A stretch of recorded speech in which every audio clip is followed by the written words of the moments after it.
the heart of Lekosa, a loud, chaotic African city where skyscrapers rise beside slums and street vendors fight for space with luxury cars, lives a young woman named Zubira. She's 28, sharp-minded, full of hustle, and chasing a dream with nothing but her hands, fabric, and fire in her chest.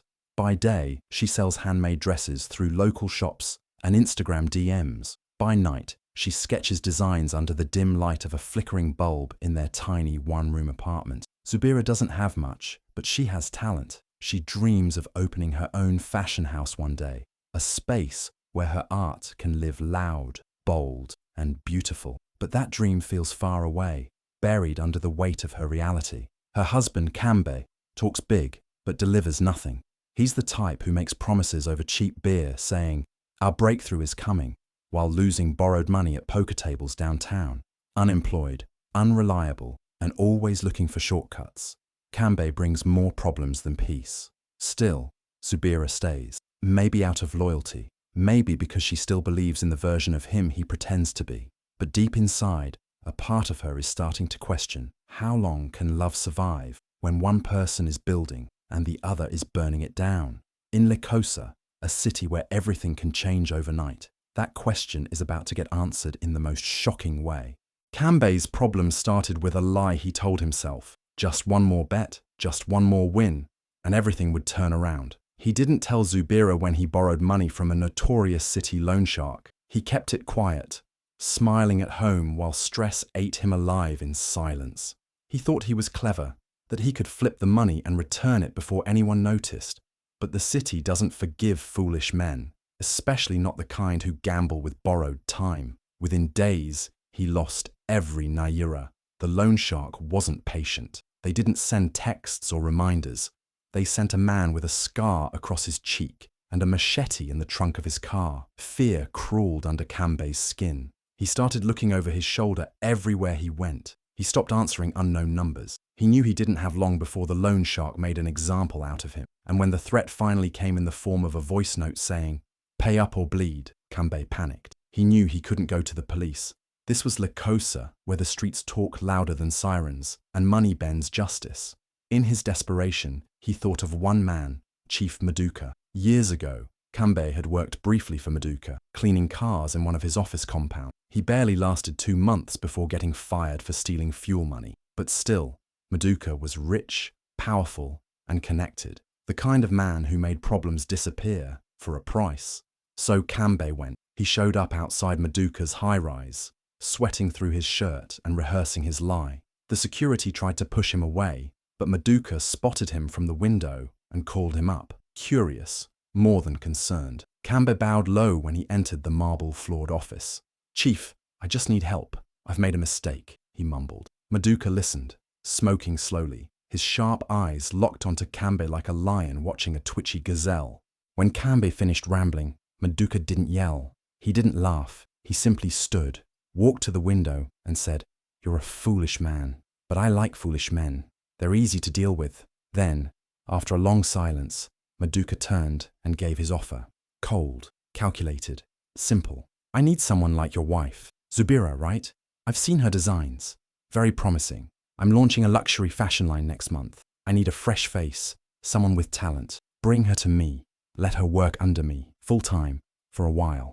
In return, your debt disappears." Kambe froze. His mind raced. Did Maduka want her talent or something more? He didn't ask. He didn't care. In that moment, Kambe saw only his escape, his safety, his freedom. The fact that it came at the cost of his wife's dignity didn't register. Or maybe it did, and he just chose not to care. He nodded quickly. "Yes, sir. I can talk to her." Maduka smiled, as if he knew all along. "Good. Don't tell her everything. Just say it's a job. Let's see if she's smart enough to survive the city." And just like that, Kambe sold the woman who had stood by him when he had nothing. He left Maduka's office that day with a fake smile and a new lie on his tongue. He walked back into their apartment and told Zubira, "Big news, babe. You've been offered a real opportunity. Maduka wants to meet you about fashion." Zubira's eyes widened with hope. She had no idea the man she loved had just delivered her into something far more complicated than a job. And Kambe, he just watched her get excited, said all the right words, and stayed quiet as the city prepared to eat her alive. Kambe came home that evening acting like a changed man. He brought home suya wrapped in newspaper, something he hadn't done in months. He even complimented Zubira's newest dress design, calling it genius and top level. Then he sat down beside her and gave her a look full of fake pride. "Zubi, your life is about to change," he said, voice low like he was about to announce a miracle. She looked at him, confused. "Chief Maduka saw your designs," he said slowly, watching her eyes widen. "He's starting a luxury fashion line. He's looking for someone fresh, talented, bold. He wants you, just you." For a second, Zubira couldn't speak. Was it real? Could it be? Someone like Maduka, a man powerful enough to build half of Lekosa, wanting her designs. Her heart started to pound. "My sketches?" she asked, almost whispering. Kambe nodded. "He said you have something special. He wants to meet you tomorrow morning. You'll work with his creative team. Real contracts. Real money." Zubira jumped from her seat, overwhelmed with joy. She'd been grinding for years, and now it felt like everything was finally coming together. She didn't ask how Maduka saw her sketches. She didn't question why a billionaire would notice someone like her. Hope was louder than doubt. And Kambe, he smiled and watched her dance around the room like everything was perfect, knowing full well he had sold her name on a paper contract, like property. He didn't blink once. The next morning, Zubira woke before the sun. She picked her brightest Ankara gown, the one with deep red and gold patterns, hand-stitched by her, never worn. She styled her hair into a sleek braid, applied soft makeup, and held her favorite sketchbook close to her chest like a shield. She looked in the mirror, smiled, and whispered, "It's finally my turn." She took a taxi to Maduka Towers, a massive glass building that looked like it didn't belong in Lekosa. Inside, everything was cold marble, gold frames, and the smell of new money. The receptionist already knew her name. "Chief Maduka is waiting upstairs," she said with a small smile. Zubira nodded, nervous but excited. When she entered the office, Maduka stood by the window, dressed in white linen, sipping tea. He turned slowly, studied her face, then gestured to a seat. "Zubira," he said, as if testing how her name felt in his mouth. "You're even more impressive in person." She smiled, unsure of what to say. "Thank you, sir. I brought my latest sketches." Maduka held up a hand. "No need. I've already seen enough. Your husband showed me everything. That's why you're here." Zubira blinked, surprised. "Kambe showed you my work?" Maduka gave a slow, deliberate nod. Then he walked over to his desk, opened a drawer, and pulled out a contract. "Let me be clear. You're not here for an interview. You're already hired. For 1 month, you'll work exclusively under my brand. I'll fund your materials, your team, everything. But there's something else you need to know." He placed the contract in front of her and tapped it once. "Your husband signed this on your behalf. He agreed to the terms. In exchange, I erased his debt." Zubira froze. The words hit her like a slap. Her excitement twisted into confusion, then fear, then anger. "He what?" she whispered. Maduka met her eyes, calm as ever. "He sold your time, but I didn't bring you here to shame you. I brought you because I see talent. What you do with this opportunity is up to you." Zubira sat there, heartbeat thundering, mind spinning. She had come expecting a job. What she got was betrayal wrapped in opportunity, and somewhere deep inside her, something cracked open. Not weakness, not fear, something fiercer, something ready to rise. Zubira entered Maduka's office with her heart racing. Everything about the place screamed power. The smooth marble floors, the smell of expensive cologne in the air, the silence that came with money. She had never stepped into a space like this before. It was too clean, too perfect, like a world built far above hers. But she walked in proud, her head held high, her sketchbook clutched tight in her hand. This was the moment she had waited for. After years of sewing late into the night, years of rejection, struggle, and silent tears, someone had finally noticed her. Someone powerful, someone big. Maduka stood near a large glass window, watching the city like it belonged to him. He turned and smiled when he saw her. "Welcome, Zubira," he said, his voice calm, charming, and confident. He offered her a seat, poured her a glass of wine, and complimented her dress. "Your style speaks before you do," he said. "That's rare." Zubira smiled nervously, unsure of what to say. She was trying to stay composed, but her mind was already racing through dreams, fashion shows, billboards, her name on tags and magazines.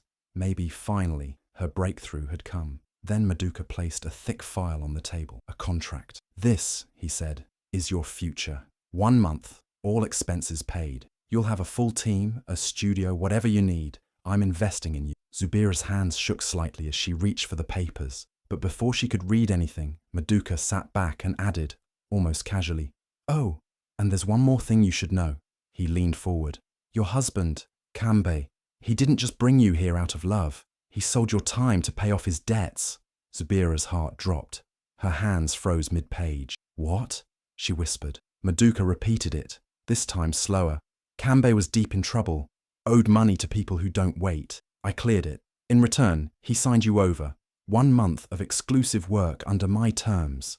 Her mouth went dry. The glass of wine trembled in her grip. Every good thing she'd felt walking into that building vanished in 1 second. Her stomach turned. Humiliation rushed over her like cold water. Her own husband had traded her name like currency, not her opinion, not her consent, just his signature and silence. She stood up quickly, her voice shaking. "So this isn't a job offer. This is payment." Her cheeks burned with anger. She felt small, used, like her dreams had been stuffed in a box and sold behind her back. But Maduka didn't flinch. He looked at her differently now, not with pity, not with control, with seriousness. "Sit," he said quietly. She did, though every part of her wanted to scream.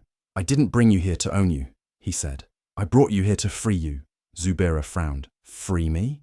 Maduka nodded. "Your husband saw your talent as a ticket out. I saw something else. I've gone through every sketchbook. Your designs are fearless, bold, pure fire. You've got the gift, but you've been stuck with a man who's too scared to let you shine. I didn't buy your body, Zubira. I'm offering to build your brand." His words sat heavy in the air. She looked at him, searching for hidden meanings, traps, anything. But he stayed calm, professional. "You can walk away right now," he said. "I won't stop you. But if you stay, you'll have every tool you need to become the queen you were meant to be." Zubira sat there, heart torn between betrayal and belief. Her husband had sold her out, but the door in front of her wasn't locked. It was wide open. For the first time in her life, someone saw more than just a struggling woman from a cramped apartment. They saw a queen, and maybe, just maybe, she was ready to see it too. Zubira sat in silence, her heart still raw from the betrayal, but her mind was racing. Maduka's words repeated in her head over and over. He didn't want her body, he wanted her talent. That one line kept her grounded.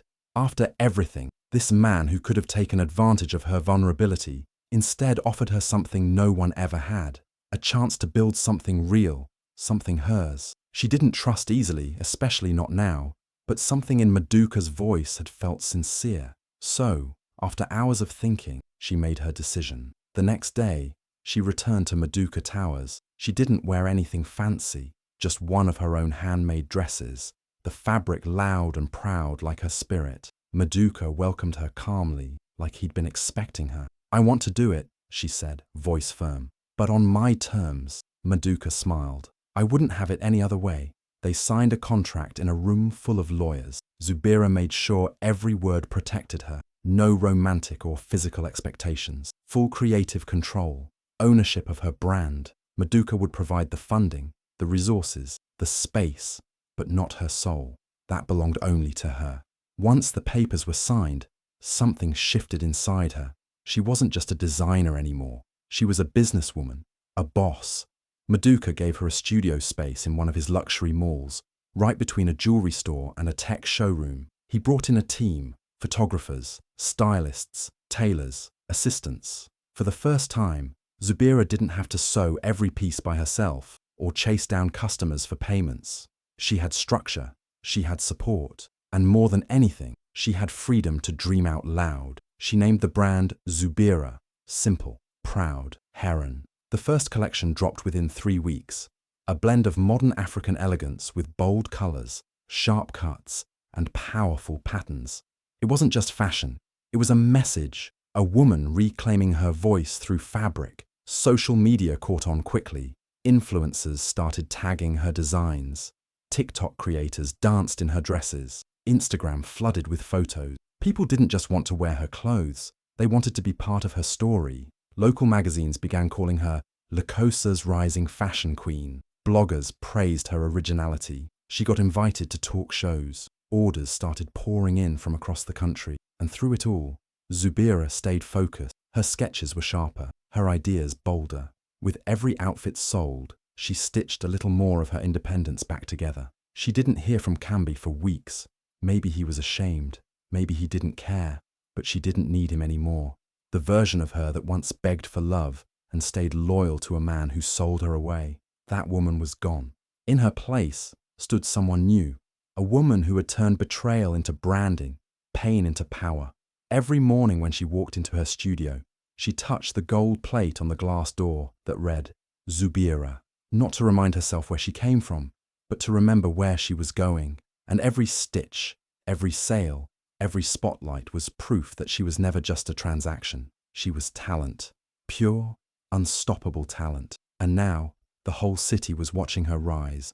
The noise in Lekosa began to change. On street corners and in salons, at bus stops and in cafes, people weren't just talking about celebrities anymore. They were talking about Zubira.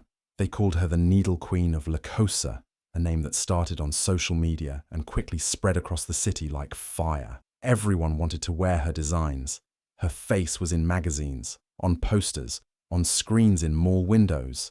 But behind all the lights and praise, Zubira remained the same focused, determined woman who once stitched fabric by candlelight. With success came more responsibility, and Zubira embraced it. She remembered all the young girls in her neighborhood who had dreams but no chances. So she hired them, not just to sew, but to learn. She opened workshops, trained them herself, gave them a salary and respect. Her studio became a place of hope, a bright space filled with laughter, music, and the sound of scissors and sewing machines. The streets that once ignored her now cheered for her. She was no longer just surviving, she was lifting others as she rose. Through all of this, Maduka never tried to own her spotlight. He kept his distance, showing up only when she needed business advice or legal guidance. He never tried to control her art, her voice, or her image. Their conversations became more like business meetings, calm, honest, and respectful. He watched her build her empire, quietly proud. And Zubira noticed. He had the power to twist her story, but he didn't. He had the money to mold her path, but he let her lead. At first, she had been afraid that everything he gave her came with a price. But day by day she saw the truth. Maduka hadn't bought her. He had bet on her. When everyone else, even her own husband, saw her as a tool, a way out, Maduka had seen the fire inside her, and instead of smothering it, he gave it space to grow. She never forgot what Kambi did.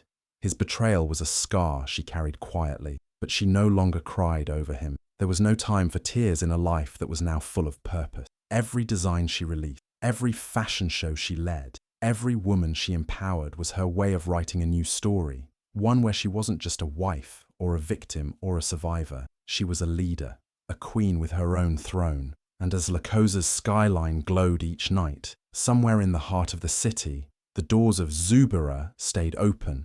The studio lights stayed on, because the star who rose from betrayal had become a beacon, and the city watched, inspired as she lit the way. While Zubira's name lit up the city, Kambi sat in the shadows, watching it all unfold. His eyes burned with jealousy each time he saw her on a billboard or heard someone praise her designs. The same woman he once dismissed, the one he sold off without shame, was now a star. And the worst part? She didn't even look back at him. Not a word, not a call, just silence. Her success screamed louder than anything he could say. Instead of learning from his mistakes, Kambi let his bitterness grow. He told himself she got lucky, that he had given her the chance. His pride wouldn't let him admit that she did it all without him. So he tried the same trick again. This time, it was another young woman, barely 20, who had dreams of becoming a singer. Kambi convinced her he had connections and introduced her to a shady investor, a man known for dirty money and dirty deals. But things had changed in Lekosa. People were watching now. The media loved Zubira's story, and with her fame came more attention to where she came from. That's how Kambi got caught. A journalist investigating talent exploitation in the inner city had been following the investor. He recorded the whole conversation, Kambe bragging about delivering talent, demanding money up front, and signing papers he had no right to touch. The footage went viral within hours. News outlets picked it up. Headlines spread like wildfire. The man who sold his wife tries again. City says, not this time. Videos flooded TikTok, mocking him. Memes were made. Protesters called for justice. Police arrested Kambe within 2 days. He tried to talk his way out of it, blaming everyone but himself. But this time, no one was listening. In court, his face was pale, his charm gone. The same city that once ignored his sins now turned its full attention on him, not with fear, but with fury.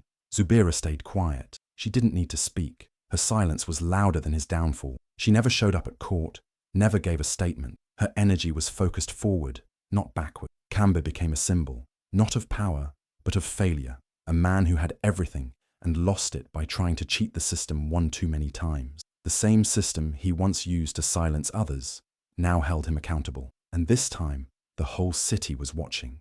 When Zubira stepped out of the black car in front of the courthouse, the entire crowd froze. Cameras flashed instantly. Reporters leaned over barriers. She wore a bold, custom Zubira red outfit, a sharp suit with traditional patterns sewn into the lining, powerful and proud. Her hair was wrapped high, her face calm. She looked like royalty, like a woman who had nothing to prove but everything to protect. Reporters swarmed, microphones pushed in her face. Will you help your husband? Do you still care about Kambe? Is forgiveness coming today? Zubira didn't flinch. She just walked straight through the crowd, her heels clicking on the courthouse steps like a drumbeat. The moment was huge, not just for her, but for every woman who had ever been silenced, used, or betrayed. She wasn't there for revenge. She was there for truth. Inside the courtroom, the air was thick with tension. Kambe sat in the defendant's chair, looking small, pale, a shell of his old self. He didn't even make eye contact. The judge called Zubira to the stand. She stood tall, voice steady as she took the oath. The courtroom leaned in. She looked directly at the judge, not once glancing at Kambe. He didn't just sell me, she said slowly. He sold himself, his dignity, his name, his future. I am no longer his. I am my own. Silence filled the room, and then the sound of a judge nodding in solemn agreement. A slow clap started at the back, quickly spreading until the entire courtroom, even some journalists, were on their feet. Outside, the video spread like fire. Clips of her words hit social media within minutes. Her name trended within an hour. Zubira, the boss, from wife to warrior. People posted photos of her courtroom outfit, called her a symbol of strength, of power, of rebirth. She didn't smile. She didn't gloat. She simply walked out the same way she came in.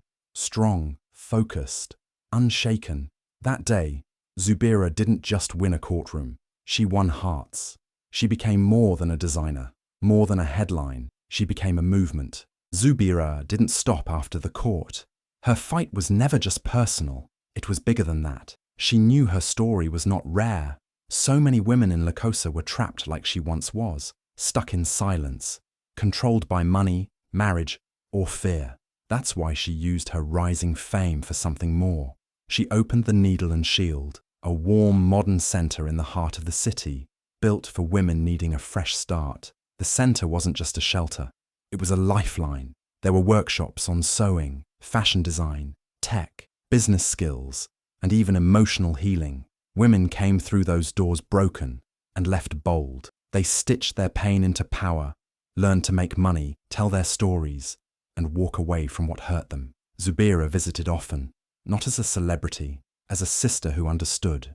Outside the building, a giant mural showed her holding a needle in one hand and a shield in the other, the tools she used to survive. Across Lekosa, her influence became more than inspiration. It became action. On buses, in salons, at markets, young girls began to say it. She Zubira'd that man.